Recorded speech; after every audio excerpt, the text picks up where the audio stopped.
Përshëndetje miq, mirë se po na ndiqni këtu në Median Afora në episodin e 14 të podcastit Diskuto. Ne në fakt do të flasim mbi një tematik mjaft e rëndësishme, atë të situatës gjeopolitike në botë dhe këtij rendi të ri botror që mund të jetë duke ardhur, mund të ketë ardhur, mund të jetë thjesht një iluzion, por sigurisht për të diskutuar këtë gjë dhe tematika të tjera, unë fakt kam ftuar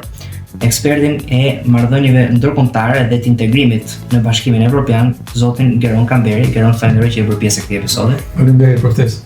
Kënaqësi që të kemi dhe shumë tematika që sigurisht duhet të diskutojmë. Në fakt, ne do të flasim për situatën në lidhjen e mesme, por një gjë që ndodhi dje në fakt, takimi midis zotit Rama dhe zotit Mitsotakis. Si e shikon takimin në kuadrin e marrëdhënieve Shqipëri-Greqi? Çfarë lërash po luajnë që njerëzit duhet dinë? Po takimi besoj ishte në kuadër të forumit të Delfit, forumit ekonomik Delfit, një forum i cili bën bashkë shumë liderë të rajonit, por edhe të vendeve të tjera. Nga ana tjetër, gjykoj që marrëdhëniet midis Shqipërisë dhe Greqisë janë marrëdhënie të një karakteri shumë të veçantë për shkak të qenë së hershme, por edhe një sër problematika që janë mbartur në këto marrëdhënie, disa nga historia dhe disa të krijuara edhe gjatë të periudhës së tranzicionit. Ajo çfarë doja të theksoja është që Greqia është vend antar i Bashkimit Evropian, Shqipëria është një proces shumë delikat të thoya tash në këtë moment të fazës së antarësimit për Bashkimin Evropian, jo më larg se dje pati një vendim të Komisionit Evropian për të krijuar grupin e punës që do të përgatisë draft traktatin e antarësimit për Malin e Zi, dhe Shqipëria është ende në fazën e negociatave të grup kapitujve dhe për t'i përmbyllur ato urojmë shpresë plot deri në fund të 2027-s. Kështu që nëse do t'i marrim këto tre elemente, pra rëndësinë që ka Greqia si vend fshit, faktin që ka ende disa probleme të pazgjedhura midis dy vendeve tona, dhe peshën që ka Greqia si vend antar, sepse ne e dimë tashmë që procesi i antarësimit është i mbështetur mbi parimin e unanimitetit, dhe çdo problematikë që do të ketë Shqipëria me çdo vendfshim, mund të kushtëzojë edhe mund të vonojë procesin e integrimit. Pra, kështu që ky trekëndësh do të thoya që uroj mos të jetë trekënd çibermundës, ta bëj të takim të sjellë rezultate pozitive për Shqipërinë. Çështja më e ndjeshme që ka Shqipëria tashmë me Greqinë është çështja e detit, pra e kufirit detar, i cili pas disa negociatave nuk ka arritur të gjejë një zgjidhje, dhe siç e dim tashmë ka një vendim të përbashkët me takosin e dy palëve që kjo çështje të gjykohet në gjykata ndërkombëtare e drejtësisë në Hagë, dhe kjo është një proces, do të shikohet pastaj vendimi i kësaj gjykate, por që nuk do jetë një vendim aq i thjeshtë gjykoj për mënyrën se si do të shikohet ky vendim përkundrejt atij marrëveshjet më parshme që u rrëzuar nga gjykata kushtetuese. Pra, një tërësi elementësh gjykoj, të cilat besoj diplomacia dypalqe, se ky është modeli me vende fqinj, pra zakonisht ku nuk ka probleme të mëdha mes dy vendeve fqinj, kontaktet janë të drejta dhe zakonisht diplomacia dypalqe është shumë efektive. Dhe unë në këtë këndvështrim e shoh takimin e zotit Rama me kryeministrin Mitsotakis. Pastaj pjesa e elementëve të mënyrës se si sillen individët apo pjesa e kimisë personale të diçka tjetër. Në raport me një farë mënyrë çështjen e detit, sepse kemi dëgjuar shumë të flitet për vendimin e gjykatës kushtetuese shqiptare për ta rrëzuar atë marrëveshjen që u bë me detin midis Shqipërisë dhe Greqisë, dhe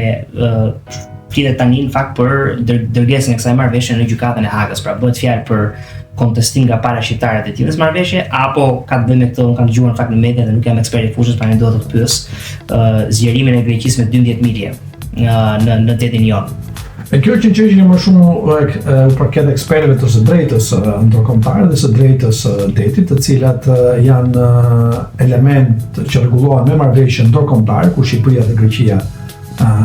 janë pjesë, por mbi të gjitha çështja e kufirit detar midis Shqipërisë dhe Greqisë, siç e dim tashmë, ka dhe një aspekt do thoya specifik, sepse një marrëveshje që u negociua nga qeveria e mëparshme në vitin 2009 u rrëzua për shkak një padisë në atë kohë të opozitës shqiptare, që drejtohej kryeministri aktual. Bëhet fjalë për tjetër, se pyetja që kam është bëhet fjalë për tjetër marrëveshje apo zgjerimi 12 milje është tjetër gjë? Jo, bëhet fjalë që tashmë palët, sepse ajo marrëveshje u bë për caktuar kufirin detar. Zakonisht kur dy palët ulen midis njëra tjetrës dhe përcaktuar një marrëveshje që delimiton pra kufirin detar dhe shelfin kontinental, pra në terma të cilat kanë përmendur ndërkombëtare detare. Zakonisht kjo tregon që nuk ka një kufi detar midis vendeve të vendosur zyrtarisht, po. Palët deri në momentin që kur Shqipëria ka shpallur pavarësinë, që kishte një kufi detar me Shqipërinë, atë kanë qenë disa marrëveshje të nënshkruara në atë kohë nga Komisioni Ndërkombëtar i Kontrollit, që kishte derisa Shqipëria mori si thua nënshkroi marrëveshjen protokollet përkatëse me Greqinë për njohjen e kufit toksor, dhe kufi detar ka qenë si thua një marrëveshje më shumë pa dokument. Pra ka qenë palët, në atë kohë Shqipëria dhe Greqia e kanë respektuar në heshtje këtë kufi detar. Pra marrëveshja vitit 2009 thjesht sanksionon kufit ligjor të dy vetrave. Por edhe jo vetëm kufirin detar, pra si thua midis tyre, pavarësisht se ka pasur një kufi detar, po jo të me një marrëveshje të shkruar siç ka qenë për shembull edhe me Italinë. Kjo marrëveshje është nënshkruar në vitin 92. Por kanë qenë ato si thua fakti që duke qenë se ishin vende anëtare të Kombeve të Bashkuara dhe antarë të disa konventave që rregullojnë lëvizjen me vendeve që kanë kufi detar me njëra tjetrën, pastaj kufi detar në raport dypalësh përcaktohet me negociata dy palësh. U bë me Greqinë, u bë me Italinë dhe ishte u bërë edhe me Greqinë. Për Greqinë ndodhi ky proces që unë thash dhe tashmë kur nuk u ra dakord për një marrëveshje të re. Pra marrëveshja 2009 nuk ekziston. Sepse është refuzuar nga gjykata kushtetuese, nga pikpamja juridike nuk ekziston më si marrëveshje. Për një marrëveshje të re që u bë grupi negociator me autorizimin e Presidentit të Republikës në atë kohë deri në vitin 2018 dhe ajo nuk arrit palët që të gjejnë një dakordsi, dhe kur palët nuk arrin gjejnë dakordsi për çështje të caktuara, gjykata ndërkombëtare. Atëherë gjykata ndërkombëtare drejtësisë dhe për këtë ka një debat nëse Shqipëria duhet shkonte apo jo në këtë rrugë apo gjente mënyra të tjera, por kjo do të mbetet pastaj vendimit. Patjetër. Dhe për çfarë secila palë, se dhe kjo është një debat tjetër, por kjo më takon ndoshta ekspertëve së drejtës ndërkombëtare dhe atyre që merren me çështjet e drejtës specifike, sepse vetë kufiri detar ka shumë elemente, nuk është thjesht kufiri, por shfrytëzimi i detit, peshkimi, ajo që është në shtratën e detit ku ka rezerva energjetike, gaz apo naftë, pra janë shumë elementë të cilat janë pjesë e këtyre marrëveshje dypalësh. Dhe kështu që besoj aktualisht në Shqipëri ka një grup ekspertësh, një pjesë janë pjesë e administratës shtetërore shqiptare, një pjesë janë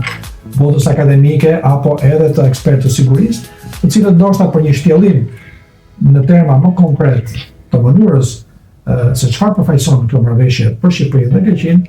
do të ishte besoj më e dobishme për të marrë një informacion më të plotë se çfarë e pret Shqipërinë dhe Greqinë në një vendim të ardhshëm që mund dalin nga gjykata ndërkombëtare drejtësisë në hak. Një përgjigje në fakt shumë e plot edhe në raport me njohurit që unë kam për fushën dhe raport me njohurit që teleshikuesit ata që më na ndjekin kanë për marrëdhënien midis Shqipërisë dhe Greqisë, por sigurisht që Shqipëria dhe Greqia nuk janë të vetmet vende që ndërveprojnë me njëra tjetrën dhe kur flasim për këtë rendin e ri botror, në fakt ne na vjen në mendje ajo çfarë po ndodh në Iran tani. Pra kemi një luftë që ka zgjatur ose po zgjat paktën për 50 ditë që zgjat dhe sigurisht që Shtetet Bashkuara të Amerikës dhe Izraeli kanë parashtruar arsyet e tyre për të nisur një luftë me Iranin për të rrëzuar regjimin ajatollave, për të kontrolluar programin balistik të Iranit dhe për të ndaluar kapacitetin e Iranit për të bërë fuqi bërthamore. Sigurisht që ka shumë teza, domethënë ku qëndron problemi dhe pse realisht SBA-t shkuan në luftë me Iranin, gjithmonë duke supozuar që është luftë, se lufta është shpallur në Kongresin Amerikan dhe nuk ka një vendim të Kongresit Amerikan për ta quajtur luftë në sensin në konceptin ligjor të gjës. Por nëse ti do listoj arsyet, flitet për naftën, flitet për kontrollin e ngushëllisjes së Hormuzit nga Kina, flitet për rolin e Izraelit, cila është arsyeja që kjo luftë ka nisur? Kur bëhet fjalë për rajonin lindjes mesme, gjithmonë ka më shumë se një arsye pse ndodh diçka. Dhe nga kjo pikpamje gjykoj që rajoni lindjes mesme dhe për shkak nga tradita e historisë, veçanërisht pas përfundimit të luftës së dytë botërore, krijimit të shtetit të Izraelit dhe mënyrës se si u pozicionuan vendet e rajonit lindjes mesme, qofshin to republikat arabe me orientim pro-sovjetik, por edhe vendet e gjerit të cilët vareshin nga burimet e naftës dhe monarkitë teokratike të gjerit persik, të cilët krijuan aleancë të ngushtë me Shtetet e Bashkuara të Amerikës, u krijua një do të thoja dualizëm sa ideologjik, politik, por edhe kundërshtues në momente të caktuara të historisë, i cili ka përcaktuar rrjedhën e konfliktit në lindjen e mesme. Pa folur pastaj për çështjen palestineze, e cila ka përbërë shpesh në momente të caktuara edhe shkak për luftë. Mos harrojmë që janë 4 luftra arabo-izraelite që janë zhvilluar që nga 15 tetori i 48-s deri në 26 tetor të vitit 72. Pra në një ritëm të vazhdueshëm prej gati më shumë se 25 vitesh. Dhe nga kjo pikpamje edhe kjo krizë që ne po shohim sot, se ky konflikt rrënjët i ka në të 3 elementë. Pari, Irani ka qenë një prej vendeve në rajonin e Gjirit Persik ku është mbështetur Shtetet e Bashkuara të Amerikës dhe Izraeli nga përfundimi i luftës së dytë botërore dhe deri në vitin 79. Pra për edhe gati 34 vjet ka qenë aleati kryesor i Perëndimit. Rrënja e kësaj të njohur të ekuacionit në lindjen e mesme solli një panjohur tjetër, e cila ishte regjimi i ri i Iranit, një regjim teokratik, pra i mbështetur kryesisht në bazën e besimit, siç ishin pra në pikpamje Irani në revolucionin e 1979 filloi të ngjaj monarkive të tjera të Gjirit Persik, po me një dallim shumë thelbësor. Kush ishte dallimi thelbësor? Dallimi ishte sepse u kundërvua me Shtetet e Bashkuara të Amerikës, ndërkohë që monarkitë e tjera të Gjirit, pavarësisht se nuk e njihnin Izraelin, ishin pro-amerikanë dhe kishin një aleancë të gjatë dhe të konsoliduar me Shtetet e Bashkuara të Amerikës dhe pranë të madhe të bazave ushtarake. Pra ishin aleatë të cilët asnjëherë nuk e kishin vënë në diskutim marrëdhëniet e bashkëpunimit me Shtetet e Bashkuara të Amerikës në këtë rajon, të cilën gjithmonë Shtetet e Bashkuara të Amerikës kanë pasur interes të jashtëzakonshëm dhe për sa i përket burimeve energjetike, por veçanërisht për peshën gjeopolitike që ka pasur deri në përfundimin e luftës së Totë, por edhe më pas. Nga ana tjetër, Irani, mbas revolucionit të një të shkurtit të 79, shkruaj një konflikt të drejtpërdrejtë me Shtetet e Bashkuara të Amerikës, duke filluar me atë që quhet kriza e pengjeve në Iran, e cila për hir vërtetës i kushtoi dhe presidencën Jimmy Carterit një vit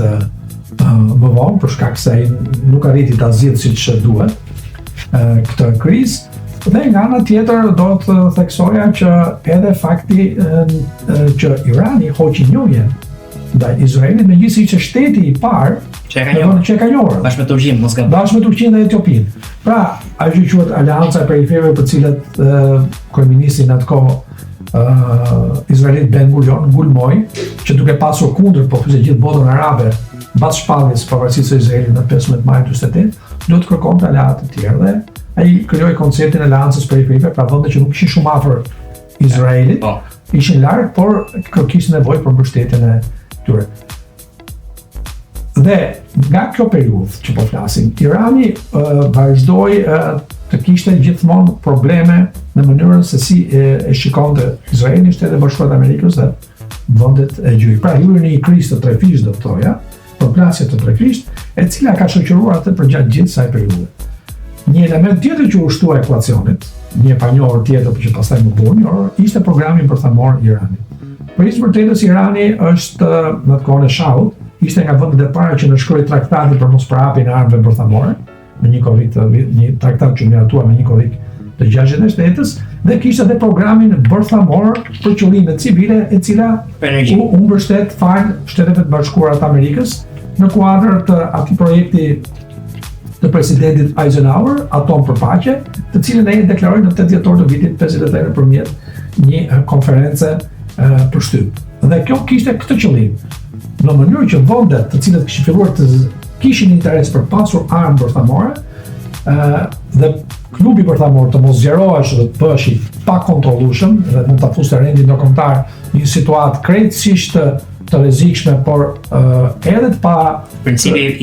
kontrolluar. Principi i mos proliferimit të armëve bërthamore. Pra, parimi mos përhapjes armëve bërthamore, po ai të mbestet paktën në klubin atyre që ishin 5 vendet që kishin dalë fituese nga lufta e dytë botërore dhe situatë që ishin në vendet që do garantonin paqen dhe rendin ndërkombëtar që erdhi mbas përfundimit të luftës së dytë botërore.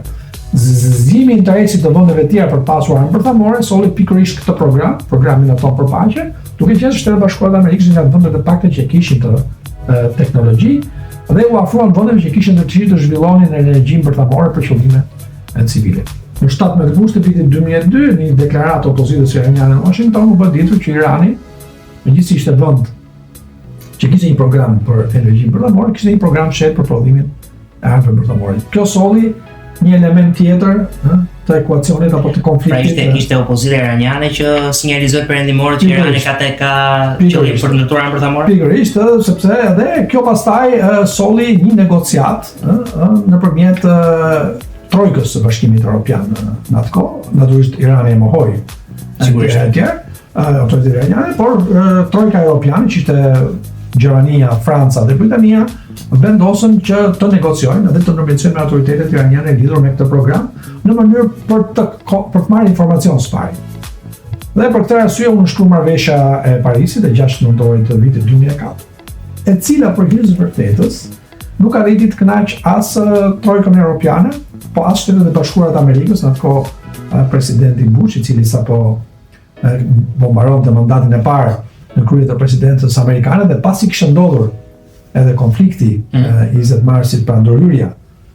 amerikane në Irak, që duhet jashtëzakonisht i shqetësuar për këtë program dhe për këtë prirje për të shmangje të Iranit nga programi për energjinë bërthamore pra për qëllime civile. Kjo ishte e lidhur edhe me një fakt tjetër në programin raketor të Iranit, sepse gjithmonë duhen parë të lidhura bashkë, pra një vend që ka kapacitet për të zhvilluar raketa me rrezë të shkurtër, mesme gjatë veprimit, dhe pastaj dhe kapacitet për të zhvilluar armë bërthamore që mund t'i vendosë si koka në këto raketa, situash e çon sigurinë ndërkombëtare në një nivel krejt tjetër të pasigurt, duke pasur parasysh dhe armiqësitë që kishte me disa prej vendeve të gjirit persik, edhe veçanërisht me Izraelin, të cilën siç e përmenda pak më parë, ai nuk e njihte si shtet dhe kjo përbën edhe një strategji të Izraelit për të kundërreaguar. Po ja vetëm një detaj, strategjia e kryeministrit izraelit Menachem Begin, pra strategjia e goditjes parandaluese, ishte një strategji që ka filluar më njëherë sapo nisi konflikti Iran-Irak. Sepse në atë kohë Izraeli ishte jashtëzakonisht shqetësuar për kapacitetet që kishte Iraku në përdorimin e armëve bërthamore, dhe duke qenë se ishte një vend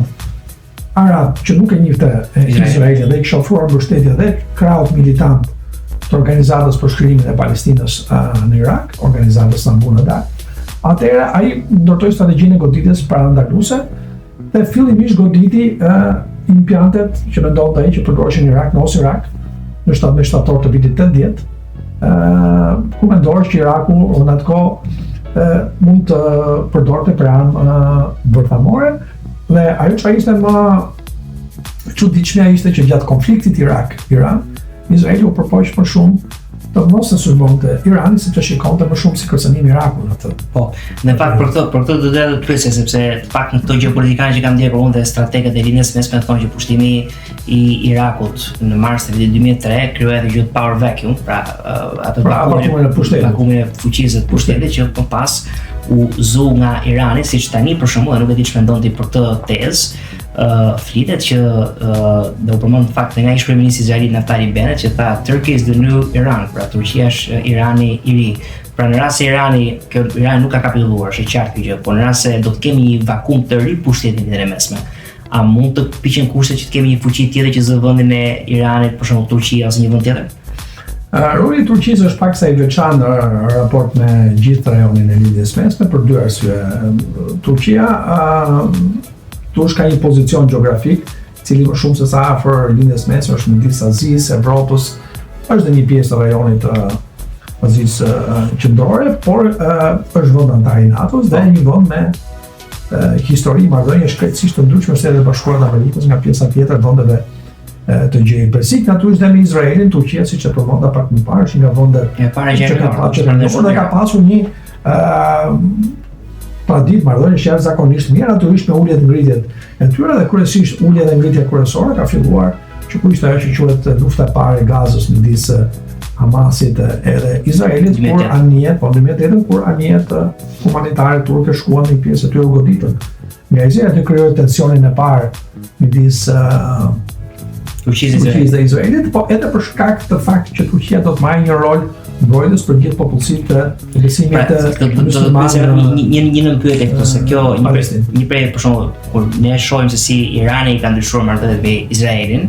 e mbulusi përbashkët që ka me Turqinë është ndoshta tendencat islamiste ose islamike të qeverisë. Pra në momentin kur ka tendenca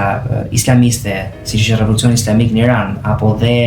kjo fryma e re që Erdogani po jep Turqisë, në atë moment duket sikur ka një friksion, sikur ka një përplasje me Izraelin. E sheh këtë si tendencë? Doja të thoja që pjesa e besimit, pra besimi, energjia dhe historia është një lloj trekon që do të thoja gati tamam si një lloj trekon të zhvërmuar për ajo lidhjes mesme. Gjithmonë shumë kriza kanë lindur aty dhe shumë vende kanë ngecur me ky trekon tash. Po. Për arsye nga më të ndryshme. Por në rastin e Turqisë unë do të thoja që Turqia dhe për shkak të peshës dhe fuqisë që po merr rajon, pra ajo ka kohë që presidentit Erdogan që do ta shfaqë vetë si një fuqi rajonale dhe ka marrë këtë përmas. Mos harrojmë që ishte një nga aktorët kryesorë që ndërmjetësoi edhe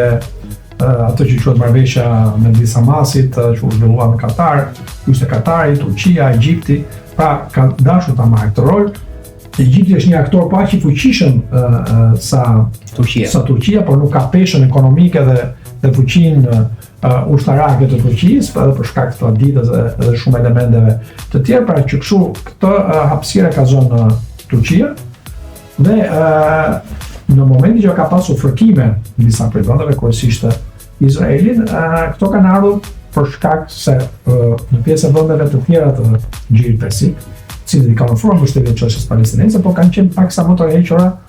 duke pasur parasysh ndikimin që kanë Shtetet e Bashkuara dhe pafuqinë që kanë ata për të kundërshtuar në momente caktuara, sepse janë vende të vogla. Akordet Abraham kanë ndikuar në atë ndoshta tërheqjen e mbështetjes për territoret palestineze nga vendet arabe, për shembull Arabia Saudite, pavarësisht se në deklaratat zyrtare mund të ketë një qasje pro-palestineze. Unë kam dëgjuar një herë atë Muhamet bin Salmani që është princi kuror të flas për çështjen e Palestinës. Kjo është një aspekt tjetër. Për çështjen palestineze besoj që nuk ka nevojë për territor, sepse çështja e territoreve palestineze, pra ato që janë të pushtuara dhe kështu njihen edhe në terminologjinë ndërkombëtare nga lufta e 6 ditëve e 60 qershorit 67, janë 2-3 rezoluta, me të cilave rezoluta e 22 nëntorit 67 1247 që kërkon që Izraeli të tërheqet. Pra ka një detyrim ndërkombëtar të Izraelit për të përhequr nga ato territore që janë njeh si territore që në cilat do ndërtohet shteti i arshëm i Palestinës dhe deklaratat dhe rezolutat të tjera janë njësor rezolutash të cilat tashmë të miratuara e Këshillit të Sigurimit kanë fuqinë dhe peshën e zbatimit dhe janë pjesë e normës drejtës ndërkombëtare. Gjithë pesha dhe roli i vendeve gjirit ka qenë lidhur me faktin sa solidaritet kanë ofruar ato me vendet që dajnë të njëjtin besim, siç janë palestinezët, dhe sunitët. Pra, ndërkohë që Irani kjo ka qenë një lloj paradoksi, ato ndajnë një besim tjetër nga pjesa tjetër e vendeve gjirit dhe ndihma që kanë dhënë Hamasit në këtë rast është parë si një lloj mënyre për të rritur vëmendjen, pra për të ulur peshën e armiqësisë që mund të kenë vende të caktuara arabe për kundrejt Iranit, me që ndajnë një besim disi të ndryshëm, por për të thënë që në këtë peshë gjeopolitike që ne kemi, po ofrojmë një mbështetje për një nga çështjet më të rëndësishme që ka trazuar gjithë lindjen e mesme, që është çështja e Palestinës. Pra praktikisht po thoni që arsyeja pse Irani ka krijuar ata që ata quajnë boshti i rezistencës, që në fakt Netanyahu dhe izraelitët e quajnë boshti i terrorit, pra Hamas, Hezbollah, Houthit, është që Irani në një mënyrë të gjejë mënyra uralise me vendet arabe me të cilat ka konflikte. Pikërisht. Arabia Saudite ka rivalin kryesor. Pikërisht, por mos harrojmë edhe një element tjetër shumë të rëndësishëm që prej 13 dhjetorit të vitit 2023, pas marrëveshjeve Abrahams, pra 14 shtatorit 2020, 3 vjet më vonë, ishte Kina që u përfshi në një përpjekje diplomatike për të vendosur urat midis Arabisë Saudite dhe Iranit. Dhe nga 13 dhjetori i vitit 2023 deri në 15 dhjetor të vitit të kaluar, Kina ka zhvilluar 3 takime midis Arabisë Saudite dhe Iranit me ndërmjetësinë e Kinës dhe duke synuar që Kina të ofrohet ose të vetë ofrohet në sakt si një aktor i cili ka fuqinë dhe peshën të paqtojë konflikte të cilat i mbartë historia. Dhe kjo për një arsye shumë të thjeshtë dhe praktike, sepse duke pasur për parasysh rëndësinë që ka Irani në ngushtica e Hormuzit për kalimin e lëndë energjetike të cilat ushqejnë tregun kinez, ai nuk do ndonte që Irani të ishte në armiqësi me vende përreth, dhe aq më tepër me vende të cilat janë aleat të Shtetit Bashkuar të Amerikës. A mendon që lufta se ti përmendë e theqin që kryet herës në fakt që kur flasim për luftën në linjën e mesme, normalisht ka një kompleksitet arsyesh, por a mendon që arsyeja kryesore është ky shqetësimi që amerikanët kanë për kontrollin e ngushësisë së Hormuzit nga një regjim pro-kinez dhe dëshira për pasur një regjim tjetër në Iran që është më pro-amerikan, që dhe ai mund të jetë brenda regjimit aktual, pra mund të jetë një regjim mullash, por më pro-amerikan dhe që i lejon dhe i jep SBA-s kontroll mbi naftën që ka në Kinë, se Kina merr 30% të naftës vetë nga Ushtrit. Mendon që është arsye legjitime? Kjo përmendet një nga arsyet, pavarësisht se është si zakonisht arsye të tilla që ndrojnë gjithmonë të fshehta dhe si thosh më shumë janë pjesa e mendimeve dhe analizave, të cilat përpiqen të shohin ato që nuk duket. Por në fakt, unë gjykoj që një nga arsyet kryesore që Kina është e përfshirë në këtë pjesë, qoftë nëpërmjet diplomacisë, por edhe duke qenë ndruar dhe duke deklaruar, po ta keni vënë re kanë qenë disa deklarata të autoriteteve kineze që në fillimin e luftës, të cilat kanë ngulmuar që të mos shkohet deri një përshkallëzimi të situatës, i cili mund të prek jo vetëm rajonin, por edhe më gjerë. Por nga ana tjetër duhet të theksoj edhe një element shumë të rëndësishëm, që Kina ka qenë zakonisht e vetëdijshme për këtë situatë. Dhe po ta keni vënë re, ata janë përpjekur të përdorin qoftë diplomacinë, por edhe atë që quhet bypassi diplomatik. Pra të shkojnë mundësi të tjera për të bërë sa më të larmishme burimet e tyre energjetike. Mos harrojmë që Kina po investon jashtëzakonisht fuqishëm në mjaft prej vendeve afrikane, por edhe me vende të tjera që ndahen në Qinë, qoftë me Rusinë, qoftë me Indinë apo Pakistanin, për të përdorur burime të tjera energjetike, pra kanale, rrugë të tjera energjetike, të cilat mund ta mbanin ende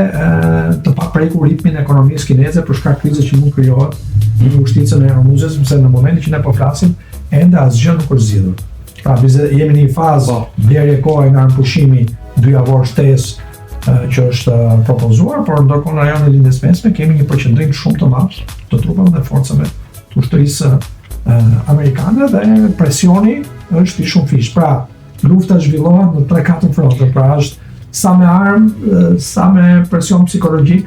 por aq edhe me pjesën ekonomike. Se përmendë afrimin e trupave amerikane në lidhjen e mesme, mendon që do të ketë boots on the ground, pra çizme në terren? Unë për shembull kam qenë gjimoni idesë që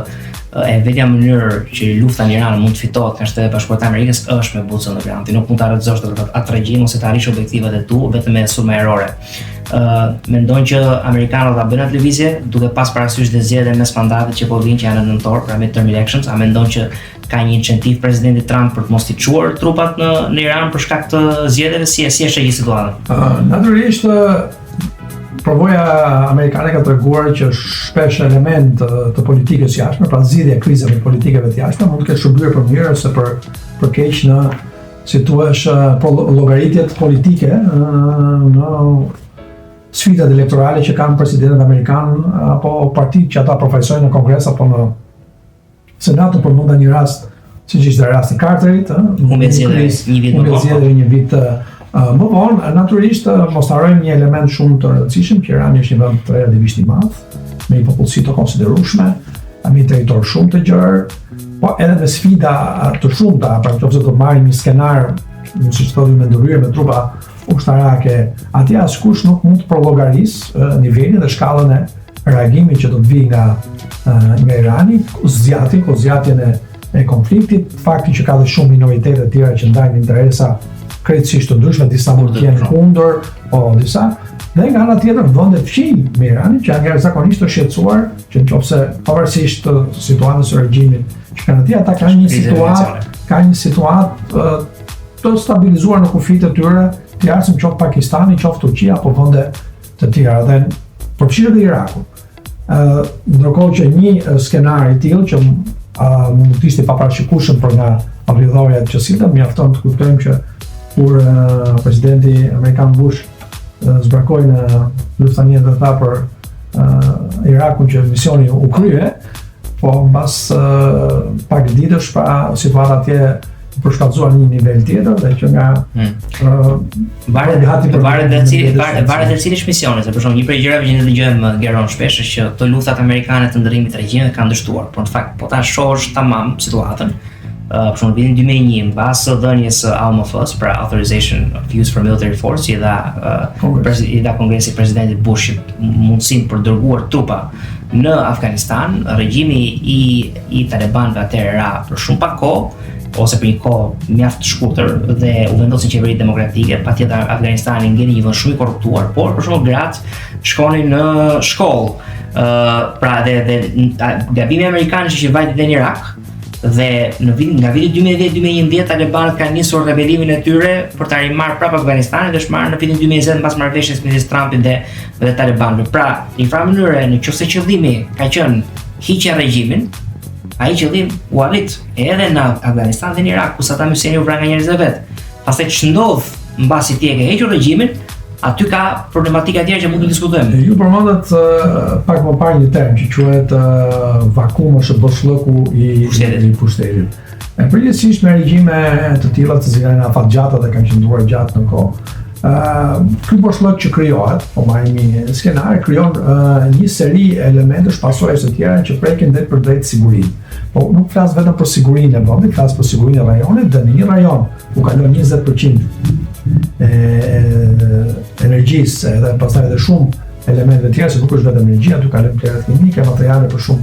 produkte të tjera, pra një destabilizim në atë rajon pavarësisht për qëndrimit të trupave të mëdha. Po marrim rastin një skenari që ngushtica mund të garantohet nga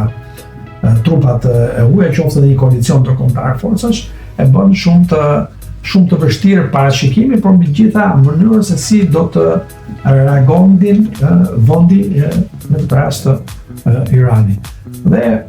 duke nisur nga eksperjenca që u përmendet pak më parë, gjithmonë është ky debati midis fakti që është ai termi i famshëm eksportimit të demokracisë, hegemonia liberale. Po ajo që quhet kapaciteti i një organizmi për tretur një ushqim që nuk është pjesë e trupit të tij ose menus së tij ditore. Kjo ka ndodhur shpesh me shumë vende, edhe më të famshme pranvera arabe etj, të cilat kjo është një debat sa teorik, sa filozofik, pra në rast se një sistem mund të konsiderohet universal, kujtohet edhe shpreha e Francis Fukuyamës kur bëri librin Masira, regjimi komunist, që e konsideroi fundin e historisë, por siç duket bota dhe shumë rajone të botës ende kanë karakteristika të veçanta, të cilat i ka portuar historia, kultura, mentaliteti etj, dhe ndoshta janë në kërkim të formave të tjera për mos e parë për shembull demokracinë liberale si formë më universale të qeverisjes tyre. Ky është një debat sa teorik, sa praktik shpeshherë, por në përgjithësi në politikë ti matesh me rezultate se sa me dëshirë. Në fakt, do të nisja analizën time dhe pyetjen tjetër që kam për ty nga shpreha e Fukuyamës që përmendë, pra demokracia si në një farë mënyrë modeli i fundit i qeverisjes, dhe në fakt ne shohim sot që kjo nuk është realiteti, dhe jo vetëm që kemi një rritje në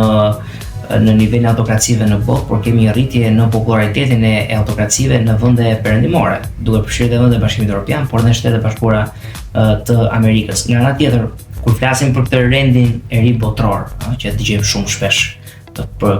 flitet, dhe konfigurimin e aleancave të reja, a mendon që po shkojmë në një rendi të ri botror, a mendon që jemi ndoshta në një fazë tranzicionale midis të rendit liberal dhe një rendi tjetër që ne nuk e dimë, pra për shembull, në se lexojmë historinë dhe mund të ndaj gabuar. 45 vite në diktatën e Kombeve të Bashkuara, pavarësisht se kishte ligjin ndërkombëtar, në një farë mënyrë siguria e botës u garantua nga rendi bipolar, pra nga dualizmi midis SBA-s dhe Bashkimit Sovjetik. Përpara ne kishim një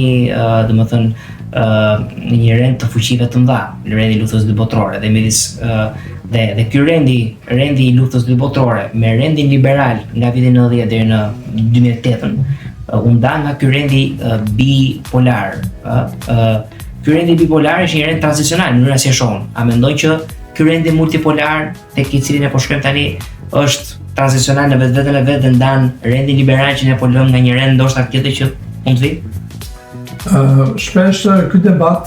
i cili bëhet edhe mes akademikëve, analizën e marrëdhënieve ndërkombëtare, studiuesve etj, shkon nga optimizmi patologjik deri ke pesimizmi,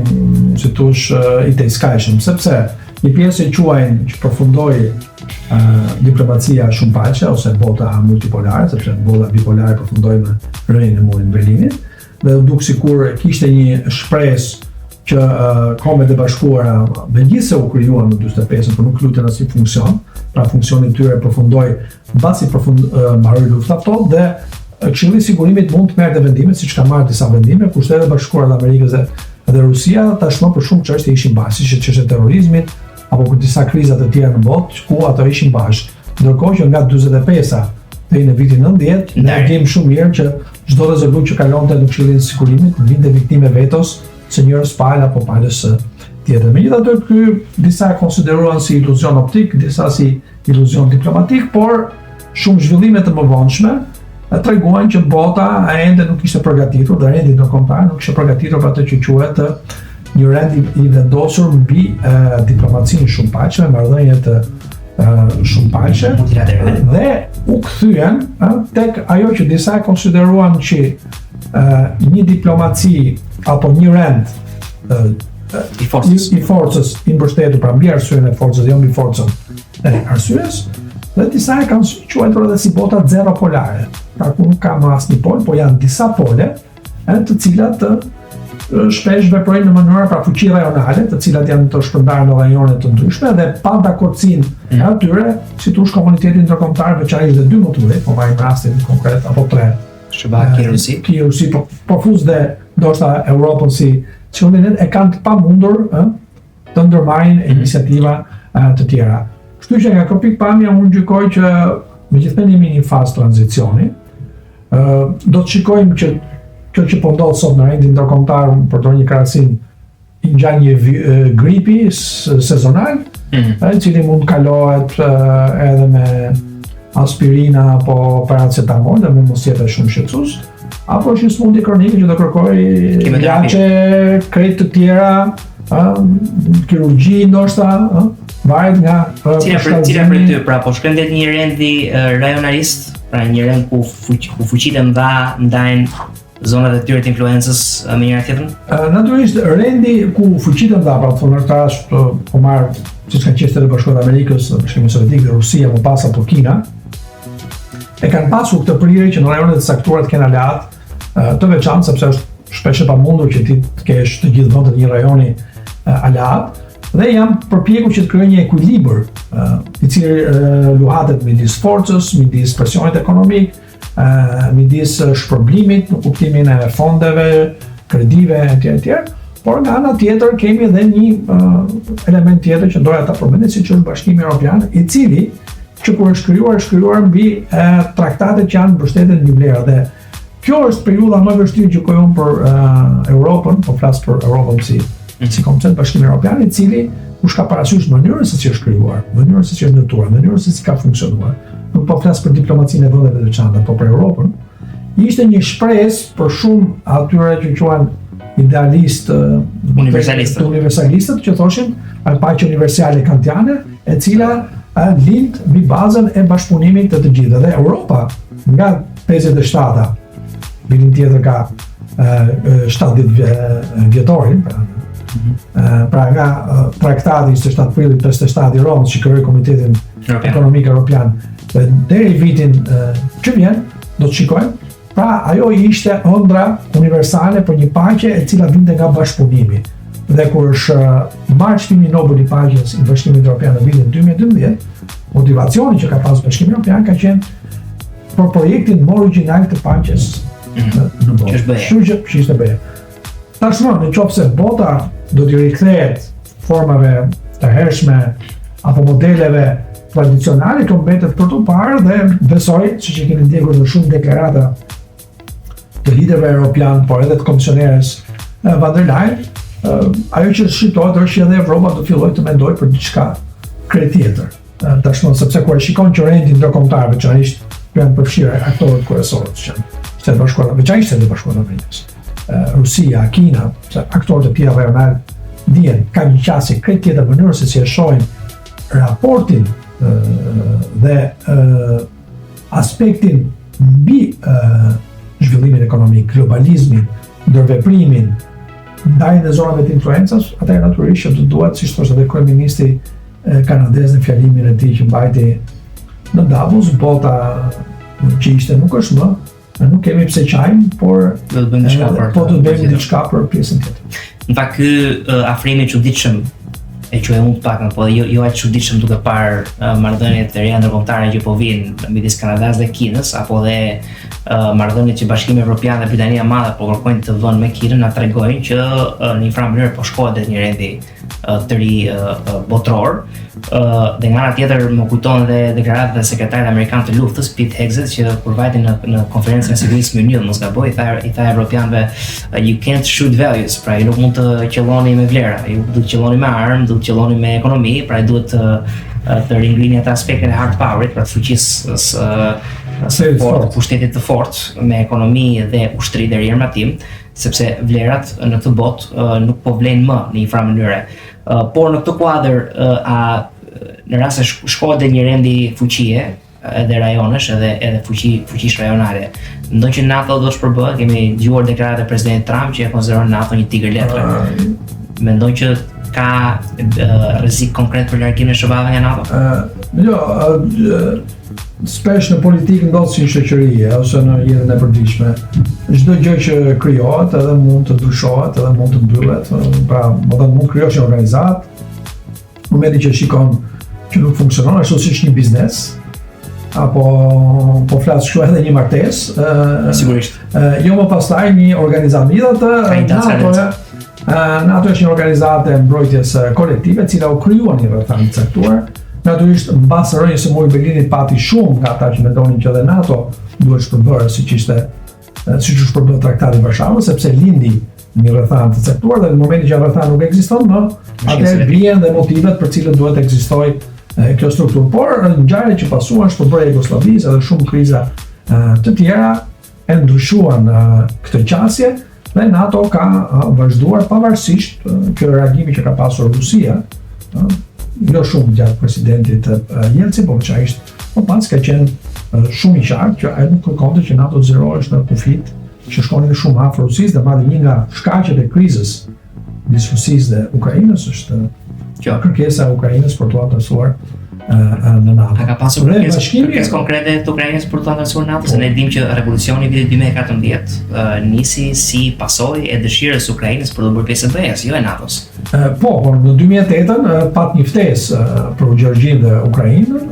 që të bëheshin antarë e NATO-s, dhe ka qenë këmbgulje në atë kohë e Gjermanisë dhe Francës, në mënyrë që të ndalohesh HPR, kjo kërkesë antarësim dhe pastaj u ripërsërit edhe më vonë. Natyrisht Ukraina ka pasur një plan veprimi për antarësi, pra gjithmonë ka këmbgulur dhe madje është detyruar që një nga kërkesat që është bërë Ukrainës ka qenë për ta hequr nga kushtetuta dhe pastaj presidenti Zelenski për shkak sulmit që u bë atëherë ndaj Krimës rivendosi në kushtetutë atë që Ukraina dëshiron të bëhet antare e NATO-s. Pra ka qenë një histori ulje ngritjesh e cila ka të bëjë pikërisht me këtë që po thoja pak më parë. Pra ekzistenca e NATO-s si një strukturë e cila lindi nga lufta totë dhe pas përfundimit të luftës totë mendohesh që nuk ekzistonte më, por rrethanat që u krijuan, rendi ndërkombëtar që erdhi pas luftës totë, i cili nuk ishte një botë aq ideale sa që përcaktonte Fukuyama në librin e tij, e mbajti dhe ende e mban ekzistencën e saj dhe për shkak të ngritjes së fuqive të tjera që përmendët ju. Ndërkohë, vendet anëtare të Bashkimit Evropian, siç e dini, për herë të parë kanë krijuar një komisioner për mbrojtjen, gjë që nuk kishte ndodhur ndonjëherë, dhe ka ndërtuar atë që quhet plani i gatishmërisë. Është përgjithsisht u cilësua si plani i armatimit, por u hoq dorë nga ky term për të mos dhënë gjurime që BE-ja nuk i ka. Një në pyetje këtu të vogël, në rast se Bashkimi Evropian për herë të parë themelon një zyrë të një komisioneri për mbrojtjen ose për armatimin, a mendon që kjo është sinjal që dhe BE-ja ka dilema sigurie në raport me një skenar ku NATO mund të vijojë të ekzistojë por pa SBA-n? Pikërisht të doja thoja, ndoshta ky mund të jetë një skenar, por mund të jetë edhe skenar të tjerë, siç e thatë ju më parë. Dhe përgjithsisht në politik ti nuk pret të përballesh me problemin, por përpiqesh ti paradalësh nëpërmjet hapave të tjerë pavarësisht sepse shkalla parashikueshmërisë në politikë ashtu si në çdo fushë tjetër nuk mund të jetë 100% e sigurt. Një deklaratë jo më larg se ditës djeshme që bëhesh nga ministri i mbrojtjes i Gjermanisë parashikonte që Gjermania në vitin 2020 mund të ishte një nga ushtria kryesore e Europës, pra me një fuqizim të madh. Vetë Bashkimi Evropian ka dhënë një fond për 500 miliard eurosh, cilët shumë vende do të synojnë të prodhojnë armë edhe të teknologjisë lartë, mos harrojmë që jetojmë në një epokë ku teknologjia po ndryshon çdo gjë, jo vetëm mënyrën si jetojmë, si punojmë, si bëjmë ekonomi, por edhe si luftojmë, se edhe kjo është shumë e rëndësishme. Dhe nga kjo pikpamje besoj që edhe Europa, nga koncepti autonomisë strategjike të Macronit, ndoshta mund të kalojë ke koncepti i pavarësisë strategjike, jo në kuptimin thjesht ekonomik, po edhe ushtarak. Gjithsesi, koha do të jetë dëshmitarja më e mirë se çfarë do të ndodhë me këtë qasje, por doja ta përmbledhja mendimin në faktin që, siç thotë një proverb, një mallkim kines, jetofshin kohë interesante, kohë që po jetojmë janë vërtet interesante nga mënyra si po zhvillohen modelet evropiane. Edhe shpreh mjaft e bukur në fakt që ne kapsulon të gjithë ndodhit politike dhe gjeopolitike që ne kemi parë në skakerën e marrëdhënieve ndërkombëtare, megjithatë në raport me këto kohërat interesante. Supozojmë që ka një ose mësa ka një ndasi midis SBA-ve dhe Bashkimit Evropian. Mendon që Shqipëria si një vend i vogël pa një doktrinë të mirëfillt të politikës jashtme vihet në pozitën për të zgjedhur midis një aleati strategjik dhe historik si Shtetet e Bashkuara të Amerikës dhe një aleati aktual si Bashkimi Evropian ku ne dhe synojmë të aderojmë. Për shembull, Bordi i Paqes, nëse mund ta komplementoj pyetjen ta japësh përgjigjen të plotë, Bordi i Paqes mua më duk sikur e tregoi këtë gjë. Pra, presidenti Trump nisi një iniciativë të tillë private, por në emër të Shtetit Bashkuar të Amerikës, thirrri shumë vende, edhe Shqipëria, por nga ana tjetër vendet e Bashkimit Evropian, qoftë edhe në mënyrë implicite e kanë refuzuar Bordin e Paqes, përshtatsin OKB-n. Ka një ndarje këtu dhe ku qëndron Shqipëria? Gjithmonë se emra kanë bërë këtë pyetje për Shqipërinë në raport me Bashkimin Evropian dhe Shtetet Bashkuara të Amerikës, më pëlqen të përdor një krahasim që është si pyesësh një fëmijë këdo më shumë marrin apo babin. E burrë. Por dhe kështu që Shqipëria shpesh ka qenë në vështirësi. Aktualisht Shqipëria nuk është vend antar i Bashkimit Evropian dhe pavarësisht se e ka kusht në bazë të grup kapitullit 6 që gjithë politikën e jashtme ta njëjtësoj me ato të Bashkimit Evropian, pavarësisht se shumë vende zgjedhin kanë vetë politika jashtme sigurisë e Bashkimit Evropian, është ajo që quhet mekanizmi i bashkëpunimit përforcuar. Pra ka vende që mund të bashkëpunojnë më shumë për një element të caktuar, disa vende nuk duan bashkëpunim, është rasti i sanksioneve ndaj Rusisë, ku për shembull për Ukrainën, ku Ukraina u ndje jashtëzakonisht keq për shkak vetos Slovakisë dhe Hungarisë në momente të caktuara. Dhe ka shumë po ta keni ndjer entuziazmin që u ngjall në Bashkimin Evropian pas rënies me zgjedhjet e fundit parlamentare. Ndërsa Shqipëria për momentin bën përpjekje që të ruajë një ekuilibër, por që nuk është e thjeshtë sepse i gjan një baleti në akull, ku mund të udhëzohesh shumë kollaj, pavarësisht se sa javë jetë televizësh mbi patina. Çaja që ka midis Shtetit Bashkuar të Amerikës dhe Bashkimit Evropian për çështje të caktuara tashmë është e qartë, qoftë veçanërisht për sa i përket konfliktit në Ukrainë, që është i dukshëm, në mënyrën se si e shohin paktën administrata Trump, por edhe për sa i përket konfliktit në Iran, edhe në rastin e asaj që ishte në rripin e Gazës. Natyrisht, vendet e vogla si që janë Shqipëria dhe Kosova, edhe për shkak një tradite të marrëdhënies, por edhe një historie që i lidh ata dukshëm, tani për tani ende mund të ndërmarrin veprime, sepse nuk kanë ndonjë detyrim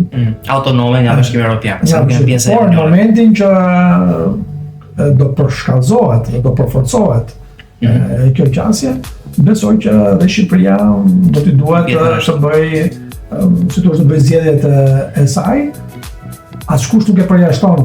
pavarësisht ne kemi shumë vende anëtarë të Bashkimit Evropian, të hershme biles të menusi që ka një marrëdhënie jashtëzakonisht të fuqishme me Shtetet e Bashkuara të Amerikës. Besoj askush nuk e ka vënë në diskutim, por marr vetëm rastin e Gjermanisë, pak që është lokomotiva e Evropës, edhe po të shikoni edhe deklaratat, edhe qasjen që kanë Shtetet e Gjermania, ka Shtetet e Bashkuara të Amerikës, pavarësisht presidentëve që kanë qenë Shtëpinë e Bardhë kanë qenë njerëz zakonisht të kujdesshme, pra asnjë moment nuk është bërë përpjekje për bërë një dallim për ta dhënë Gjermaninë në rresht me vendet e tjera që janë. Po, dhe vetë Gjermania ka bërë shumë kujdes që kur është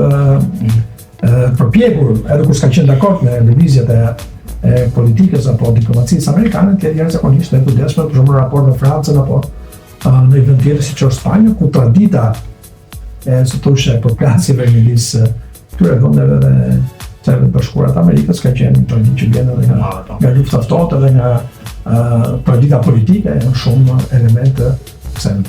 Për pak a shumë po thoni që deri në momentin kur Shqipëria nuk është anëtarësuar akoma në Bashkimin Evropian, ka këtë lirinë të zgjedh ose nuk e ka këtë dilemë për zgjedhur. Po në rast se futet në BE dhe vijon çarja midis SBA-s dhe Bashkimit Evropian, atëherë Shqipëria, duke mos qenë Gjermania, në një farë mënyrë ka të detyrueshme që të arreshtohet pranë Bashkimit Evropian përballë SBA-ve. Për shembull, kujtojmë rastin e njojës së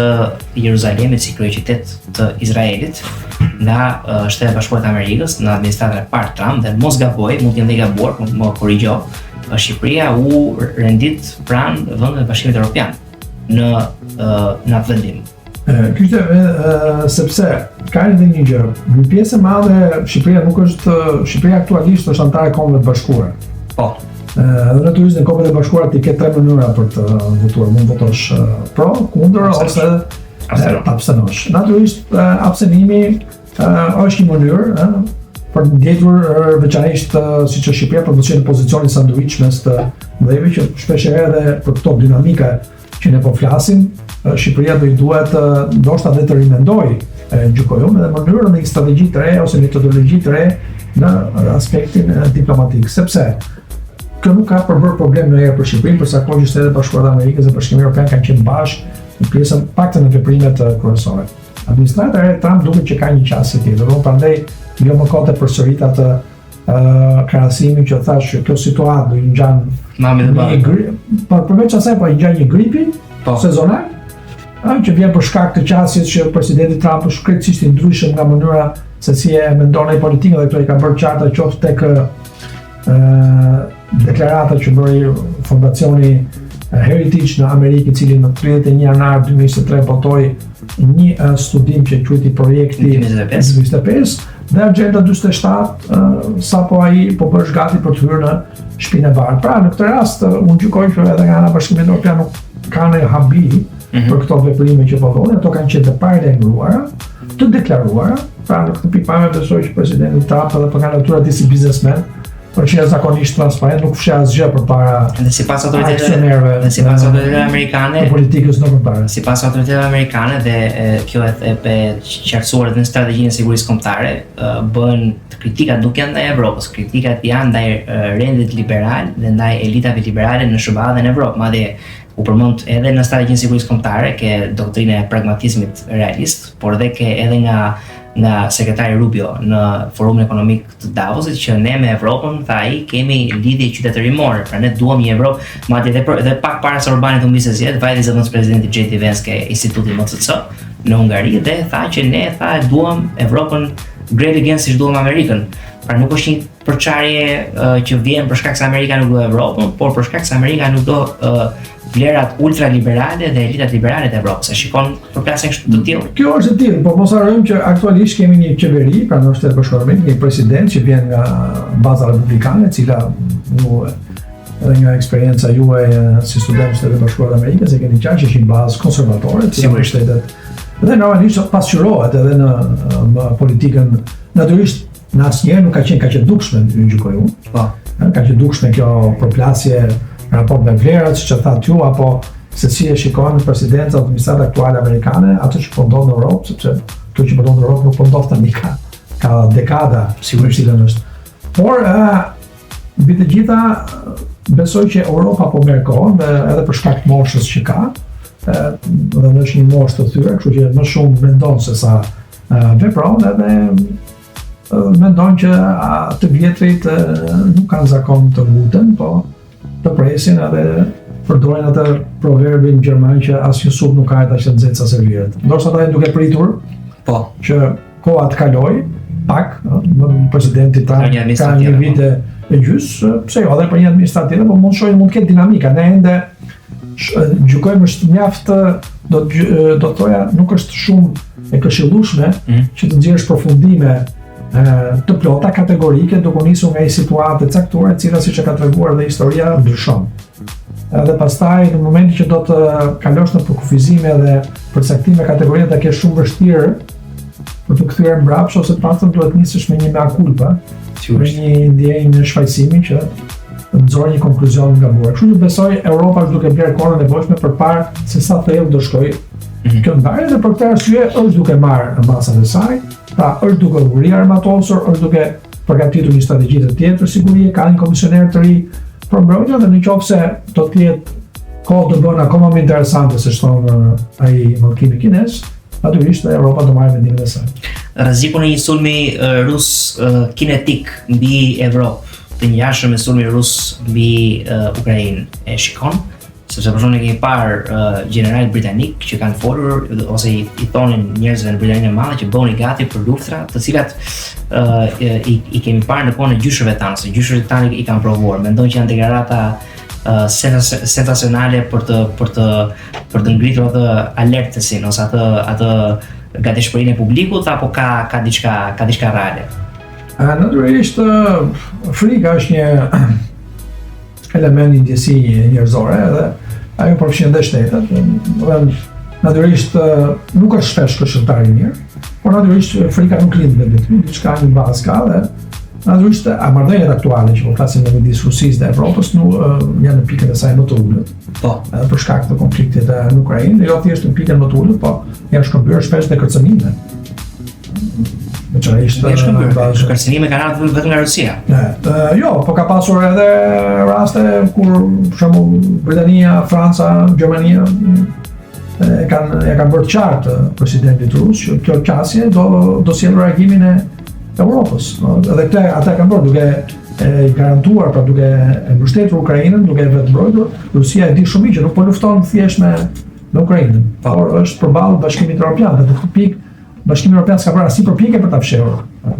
këtë fakt, pavarësisht që ka një ndryshim të qasjes të shteteve të administratës aktuale amerikane për kundërshtim konfliktit Rusi-Ukrainë. Dhe paralajmërime të tilla gjykoj unë janë pjesë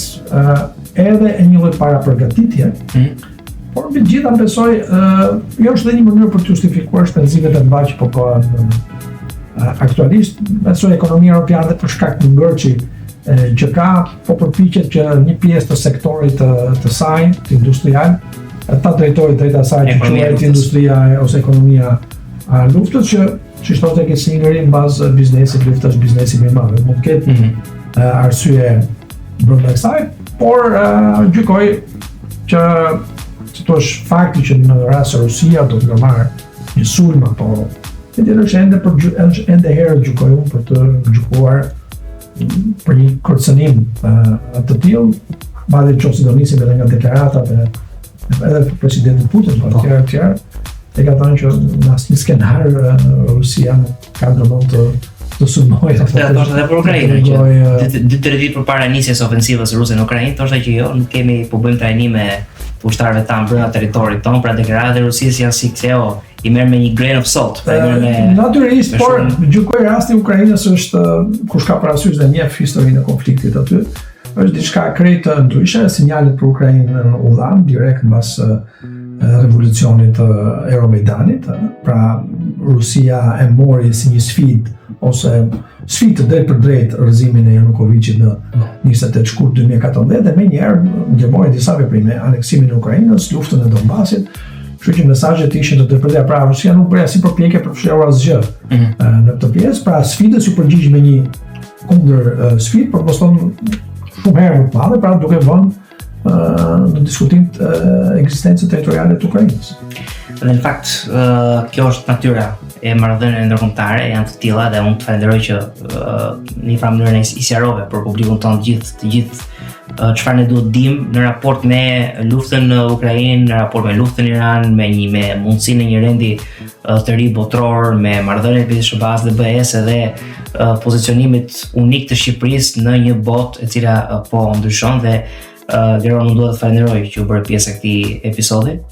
Faleminderit dhe juve, dhe unë isha shumë i kënaqur, dojmë sikur të kem sqaruar sado pak, sepse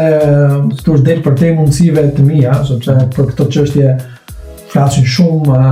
studiues, analist, në gjithë dhe por uroj dhe shpresoj që për ata që na kanë dëgjuar të jemi përpjekur që të paktën të qartësojmë diçka dhe të davarisim edhe atë mjegull që është në këtë situatë e cila për hir të vërtetës është një nga situatat më të ndërlikuara që ka përjetuar jo thjesht Europa, po tërësi bota. Në atë që unë diku më ka pëlqyer një term e kam cilësuar si diktatura pa parashikueshmërisë. Pra, rendi ndërkombëtar po bëhet shumë i paparashikueshëm dhe urojmë dhe shpresojmë që ky nivel paparashikueshmëria mos shkojë deri tek ajo që kemi frikë të gjithë, pra kur diçka del jashtë kontrollit dhe ketë pamundur pastaj pra djajt nëse dalim nga shisha ke shumë vështirë të futesh. Po e mbyllim me termin e diktaturës së paparashikueshmërisë. Mendoj është term mjaft interesant edhe që enkapsulon në një farë mënyrë ku bota po shkon dhe mbetet për të parë se çfarë do ndodhi. Megjithatë, miqtë të Medias Amfora, ju falenderojmë që na ndoqët në këtë episod të këtij podcasti dhe së bashku do të shihemi në episodin tjetër.